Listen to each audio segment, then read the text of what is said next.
The clock is ticking for Congress to reach a deal before it's set to run out of money. And with just 3 days until the deadline, pressure is mounting on House Speaker Kevin McCarthy after the Senate voted to advance a bipartisan stopgap bill in a bid to avert a shutdown. Now, the legislation would extend funding to 2023 levels through mid-November and also provide billions for Ukraine and disaster relief. Here to tell us more, we want to bring in Maya McGinnis, president of the Committee for a Responsible Federal Budget. Maya, it's good to see you here. So let's start just where things stand right now down in D.C. We had this stopgap bill here from the Senate. Of course, the pressure mounting on House Speaker Kevin McCarthy. Is there any way you think that we're going to be able to avoid a government shutdown?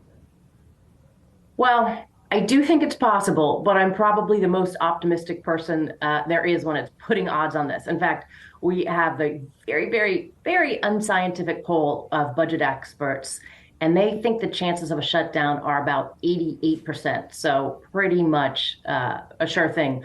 I am more optimistic than that. And I actually thought last night was good news that the speaker was able to move forward on some of these things. There seemed to be a little bit of give. But the bottom line is the clock is ticking. There's very little time to get this done.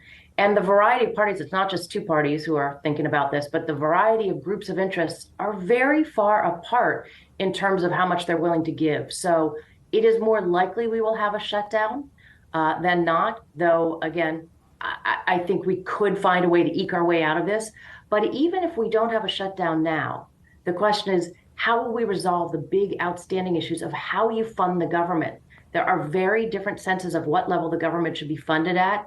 And if we get a bridge of a couple weeks or a couple months, those outstanding tensions will still remain. So we might be revisiting this again in the future, even if we avoid it now.